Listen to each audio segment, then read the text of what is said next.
actor Matthew Daddario. Hi. How are you? Good.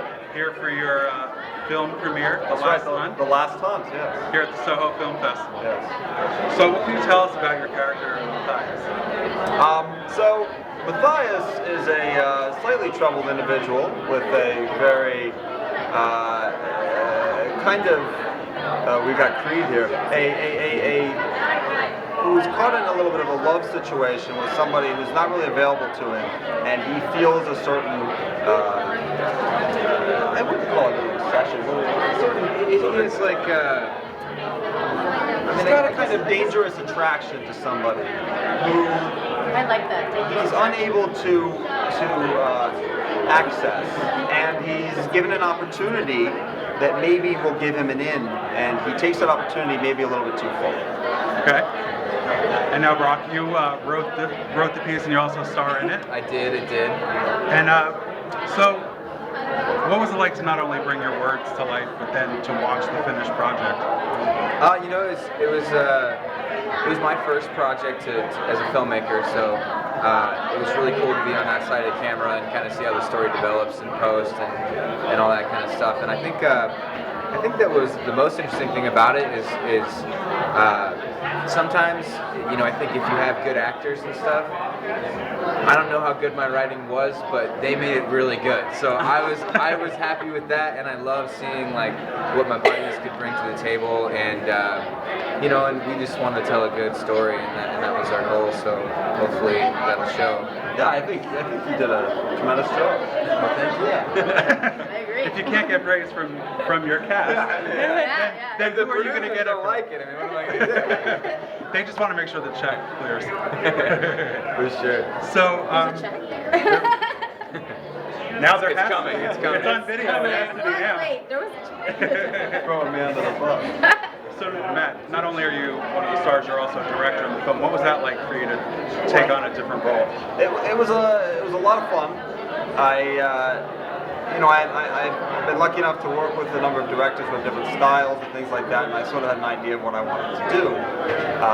But at the same time, it was a very much a group effort. So at times Brock was directing, at times Creed was directing. I mean, it was a lot of people making decisions together, and we worked very well together, which enabled us to get a lot of things done very quickly. So as much as I would like to say that I was primarily directing the film, it was a group effort, and I'm very impressed with everybody's ability to work together. Very cool. Now, Creed, your character kind of deteriorates through the. What was that like? Well, to go into a character like that, it's a brain degenerative disease, so You didn't have to do a lot of work. He was typecasted in the role, so there's a lot to There was a lot of smoke in the dive. house. He was talking about That you could dive into so many different things because with that disease, there's a lot of different symptoms. So it's a wide choice that I could have made, but I didn't want to overdo anything. So keeping it real as real, I don't know, as a real forgetfulness. I don't know. I think that what I found most interesting about what you did was the sense of confusion and fear and in brief moments. I mean, it's a short, you're not exposed to a lot of, an endless amount of footage. So in the very short time that you're available, the fear seems real, and the kind of confusion, that sadness that comes with that. And in a disease like a prion disease where it's very scary. I mean, it's a terrifying thing. And it also leaves some things open, like, about how you really are. There's points where he has no idea what's going on. Yeah. Now, did the outcome of the film change any of your perception of whether you would actually go through with the main plot of the story? Brock, why don't you go first? Well, What do you mean, go through the main plot? to me, No, not go through the main plot. Go I through don't want to give any spoilers. So, I mean, to me, I think that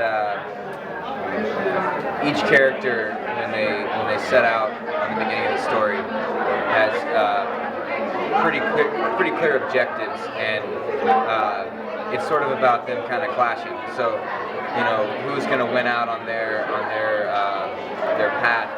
So, there is a lot of debate, and I think that a lot of that's kind of created by the viewers when they're watching it. But as far as the actual characters and their actions go, I think that they're all very clear set. And so if it were me, I definitely attacked it from that perspective of when Daniel, has the pact and he wants to fall through with it. To me, I imagine the decision, I guess, that would be honorable is to go through with it. Now, obviously, that's a very debatable case since we don't, assisted suicide and these kind of things are very complicated. And it's not something that most people take lightly. But I think that in the circumstance with me, I would just hope that I would want to do what was the truly honorable thing, what was the truly merciful thing in the circumstance. Well, there's the question of what the person who's actually going through the disease, what it is really that they want. I think as we were filming it, so in the the event questions that came up as we're doing there's it. something going on that obviously he wants something, his character wants something, and he's made a vow to fulfill this pact. And as we were filming, we kind of actually struggled with a little bit, how do we want it to end? What do we actually want? We had different ideas, and that was sort of fun to sort of adapt to these different outcomes, to explore them. And in the end, we went with what we initially thought was the strongest idea and what you had written. But there were other sort of options that kind of reveal a different humanity and a different kind of misery, and possibly just sort of a more philosophical approach. But I like how we ended is, I think, the only correct way to do it. Everything else would have been a little bit too much of a convenience. And also there was this question as we were shooting it, actually, and I think you did such a great job with the character that it's just, you start questioning whether what he actually really wanted, what he said he wanted, really was what he wanted at that point. Because your brain sort of goes through this. Well, he's forgotten what he has even asked his friend to do. Until so it becomes, then the question is like, is it still right, or is it still the right thing to do? And that came up as we're shooting it, and interestingly enough, just because I think it's one of those decisions that really, they always say, who are we to play God, right? I mean, we can't. Yeah. But the thing is, when you're out there, you're when you're out in the middle of Wyoming, out in the snow, there were times. The sheep are nervous. There were times, and you fall off the snowmobile over there. That's a whole other thing. I was going to say, what did the weather play a huge impact when you were the filming? weather played a lot. Did the winter Wyoming weather play a role in anything? They certainly played a lot, yes. What challenges did it bring up for you guys? Honestly, you know what? It was cold, but it only added. It only added to the experience in every single way. I would say that if I could, I would shoot there again and again. Yeah. The only primary problem was at times you get cold, but really, then you're out there and you're enjoying it, and then you've shot for 12 hours and you're like, oh, it's 10 degrees, it's 20 degrees, you haven't even noticed. Below zero. Below zero. It was 17 There was one below point zero. on that last day of shooting where it was 15 below in the morning. Yeah, and this is someone who lived all of his life. He noticed it's a dry cold, so it's not a wet, humid but cold. you know what? You know what it does? It does certain things that were amazing. For example, everyone had beards. And the icicles were in the frost around the beard. Great. And Yeah, we all had beards, like me too. Visual effects, to see Nature. Nature was responsible. Yeah, my beard wasn't doing well that day. No, it looked like Blackbeard. It was great. Really great. No, but seriously, I mean, I kept saying this to a lot of people. I think it has a lot to do with when you put a good team together. I mean, actors, producers, director. I mean, it was probably, in my experience, and I've shot a lot, this is one of the most difficult things I've ever shot, or movies I've ever shot, in terms of the environment. But for some reason, it's also one of the most fun should have been it. I mean, it was just great. We were all kind of suffering physically, but loving every moment that makes sense. It was just wonderful.